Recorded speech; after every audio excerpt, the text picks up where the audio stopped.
It's just after 5:45 and it's time for Newsbeat. Here's Debbie Randall. Digital, FM, online. This is BBC Radio 1. Tonight we speak to the leader of the BNP who tells Newsbeat his party is no longer a menace. It was something a bit coarser and cruder than what it is now, and I would actually like a little bit of credit for having changed a party which was in some ways a menace to everything around it, including itself. But not all of you agree. The full interview and reaction coming up. Newsbeat. Newsbeat. What do you think of when you hear the letters BNP? The party that discriminates and really prejudiced to other people. They stand for segregation of Britain. Well, the leader of the BNP has told Newsbeat his party has changed. Nick Griffin says the days of them being a menace are over. We got a big reaction from you on the text earlier after we played an interview of one of their younger members. I would be upset if there was no more giant pandas. I'd be upset if there was no more lions, if there were no more tigers. So equally, I'd be upset if white people weren't here anymore. But we're the same species, which makes it a bit different. You could say that, but if all of a sudden there weren't any sparrows and there were only crows, I'd still be sad there weren't any sparrows. And that was one of the main comments to get the most reaction from you. We'll hear some of your texts in a moment, but first, as promised, we put some of them to the leader, Nick Griffin. Now, many of our listeners have been texting in today when we said we were going to speak to you. Many of them are angry at us for giving you airtime at all. Suzanne in Southend says we're allowing you to give racist views to loads of young people. Simon says we should be ashamed of ourselves, and another text says we should now have an Islamic extremist group on too. What would you say to that? Well, really, if we end up discussing immigration, that'll be because you asked me that question. I don't think that ordinary listeners, as a matter of fact, really are interested. To most people, we're just another political party with a rather different slant. But if people are concerned about what they think of my views, they really need to think, have they heard it direct from my lips, or have they heard it what they've been told by other people in the mass media? This persona that you have now, is it real BNP or is it just a way of getting more votes? It's absolutely the real British National Party. For one thing, the party's growing. When I was elected to run it 10 years ago, it had about 1,200 members. Now it's got nearly 14,000.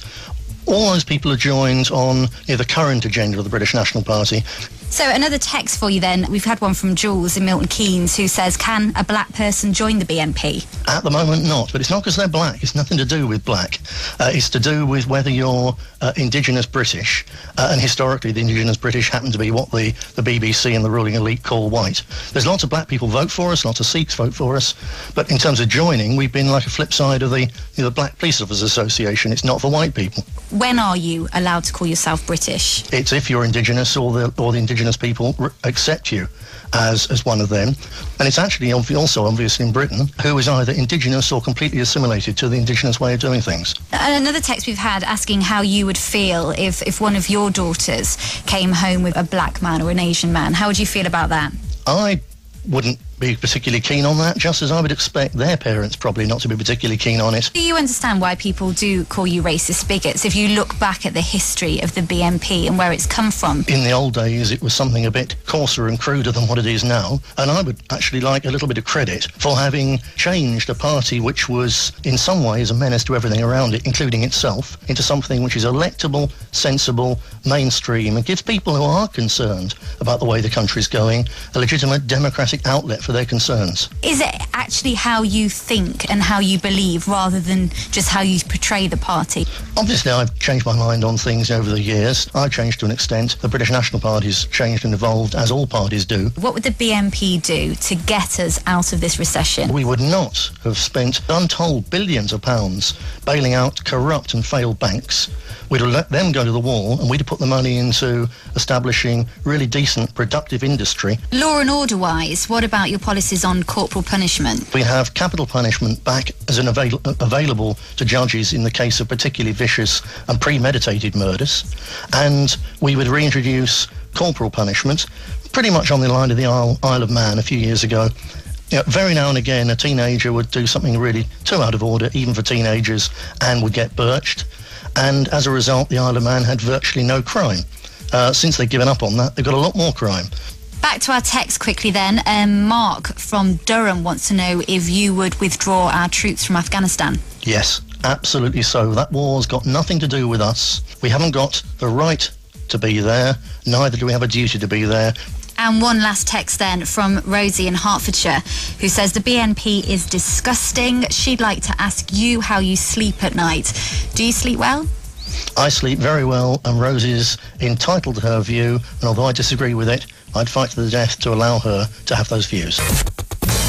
And we've got our politics reporter Dave Howard live on the line now from Labour's conference in Brighton. Dave, you heard that. What did you make of it?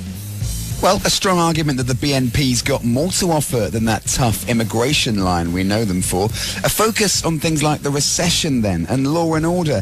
He said the BNP's got more of those ideas now, so it's electable and mainstream, not, to use his own words, a menace to everything around it.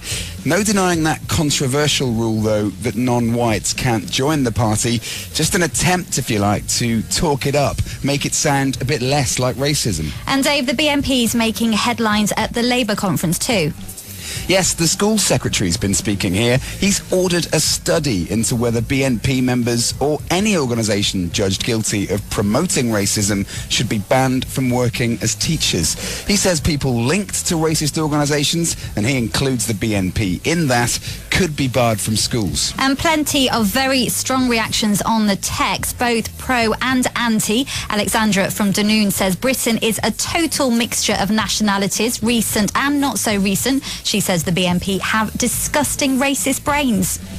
Yeah, Jay from Keighley says he'll be voting BNP because his town's overrun by young Asian men drug dealing and organising prostitution. He says local white people are getting racially abused. This one says her great-grandmother was from Mexico and moved here when she married her English husband. Does this mean she's not ethnically British? How ridiculous. And this one says he thinks the BNP speaks what many people think. There are too many immigrants, he says. BBC Radio 1. Newsbeat. This is Radio 1 at 6:03. Newsbeat. Tonight's top story, the leader of the BNP has told Newsbeat his party has changed. Nick Griffin says it's no longer a menace, but something which is electable, sensible and mainstream. We've been getting lots more texts from you on this. Mike in Aldershot says it's about time somebody spoke up about the way most people feel. Another here, go, go, go BNP. I love them, says Laura in Ayrshire. It's British jobs for British people. But lots of you unhappy to hear from the BNP. This is sickening, says Jen from Hay-on-Wye. And no name on this final one, which says a racist wearing a suit is still a racist. And the weather, some showers in southern...